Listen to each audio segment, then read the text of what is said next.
Shalom, salam jumpa kembali dengan saya Pendeta Simon Petra Siombing. Saudaraku, sebelum kita mendengarkan kebenaran firman Tuhan melalui renungan di pagi hari ini, marilah kita terlebih dahulu berdoa. Damai sejahtera lebih melampaui segala akal, itulah yang memelihara hati dan pikiranmu di dalam Kristus Yesus Tuhan kita. Amin. Saudaraku terkasih, firman Tuhan renungan di pagi hari ini tertulis dari Markus 9 ayat 35. Demikianlah firman-Nya. Lalu Yesus duduk dan memanggil ke-12 murid itu, katanya kepada mereka, jika seseorang ingin menjadi yang terdahulu, hendaklah ia menjadi yang terakhir dari semuanya dan pelayan dari semuanya. Demikianlah pembacaan firman Tuhan. Saudaraku terkasih, di dalam dunia ini setiap orang pasti akan berjuang untuk menjadi yang terbesar. Supaya bisa menjadi yang terbesar menurut ukuran dunia, setidaknya seseorang itu harus memiliki minimal satu dari ketiga hal ini. Apa itu, saudaraku? Yaitu kepandaian, harta, kekayaan, atau kekuasaan. Jika tidak, sangatlah sulit bagi seseorang bisa menjadi yang terbesar. Sama seperti kebanyakan orang pada umumnya, ternyata para murid Yesus pun rupanya berebut ingin menjadi yang terbesar.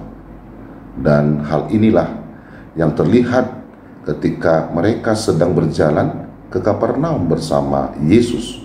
Mereka meributkan tentang siapa yang terbesar di antara mereka.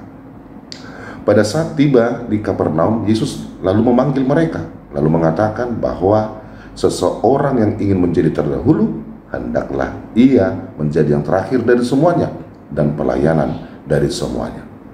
Saudaraku terkasih, mungkin bagi dunia ajaran Yesus ini tersebut dianggap sebagai ajaran yang bodoh. Karena bagi dunia menjadi yang terakhir berarti pecundang. Dan menjadi pelayan adalah kerendahan. Harus dipahami bahwa Yesus tidak bermaksud untuk mengatakan bahwa para pengikutnya harus selalu berada di urutan terakhir. Tetapi yang mau Yesus tekankan adalah pentingnya untuk memiliki sikap dan karakter sebagai hamba. Ciri orang yang memiliki sikap dan karakter sebagai hamba adalah rendah hati, menganggap orang lain lebih utama daripada dirinya sendiri, dan tidak memperhatikan kepentingan dirinya sendiri, tetapi juga memperhatikan kepentingan orang lain. Saudaraku terkasih, jelas bahwa mereka yang terbesar di mata Tuhan bukanlah mereka yang pandai, berkuasa, dan banyak harta, melainkan mereka yang memiliki sikap dan karakter sebagai hamba. Sikap dan karakter tersebut akan tersemin di dalam diri kita jika kita hidup di dalam Kristus. Amin. Marilah kita berdoa. Bapa dalam surga, terima kasih Tuhan untuk firman-Mu.